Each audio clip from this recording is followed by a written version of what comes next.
আলহামদুলিল্লাহ আলহামদুলিল্লাহ। তো অবশেষে অনেক ঝই ঝামেলার পরে দুইজন আবার একই ফ্রেমে।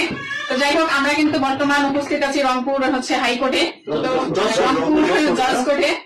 তো অনেক ঝামেলার পর ফাইনালি একসাথে। দোয়া করবেন আমাদের আগামী দিনের জন্য, সামনের পথ চলা যেন সুন্দর হয়।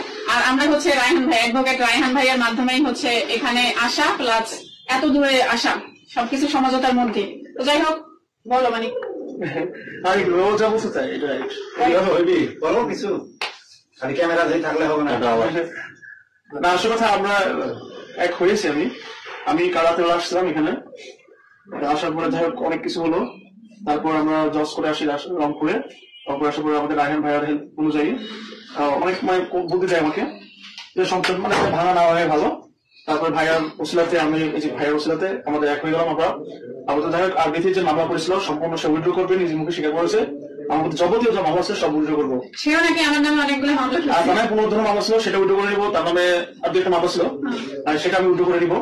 হ্যাঁ, তো আমার মধ্যে বর্তমানে আমি সেভ আছি। আমি এখন যে বর্তমানে রংপুরে আমি সেভ আছি, যেহেতু রায়হান ভাই চেম্বার আছে, সেভ আছে এখন। তো দর্শক, নানা নাটকীয়তার পরে আজমিরা বিথি এবং মানিক মিয়া আবারও এক হয়ে গিয়েছে। তো আমরা আসলে জানতাম যে আজমিরা বিথি এবং মানিক মিয়া এক হয়ে যাবে, মাঝখান দিয়ে তারা আমাদেরকে বোকা বানাইছে। তারা এই ডিভোর্সের নাটকটা তারা নিজেরাই সাজিয়েছে, এটা আমি 100% শিওর। কারণ তারা অনলাইনে বউ ব্যবসায়ী এবং ভিউ ব্যবসায়ী। এই ভিউর জন্য এবং কিছু ডলার কামানোর জন্য, টাকা কামানোর জন্য তারা নিজেদের মান সম্মান এবং লাজ লজ্জা সব বিকিয়ে দিতেও কিন্তু দ্বিধাবোধ করে না। এরা সেই মানুষ।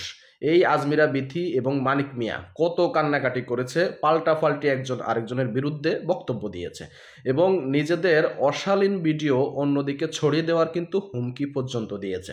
ভাবতে পারেন এরা কতটা নিচে পর্যন্ত নামতে পারে।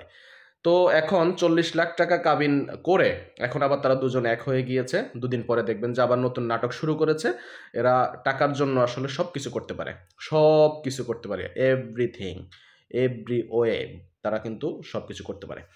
তো তাদেরকে আসলে কি বলবো, এরা বহু ব্যবসায়ীদের আচার আচরণই এরকম, বহু ব্যবসায়ীদের চলাফেরা এরকম। তাদের কোনো কথায় কেউ কান দিবেন না, তাদের কোনো কাজে কর্মেই আপনারা বিশ্বাস করবেন না ভবিষ্যতে।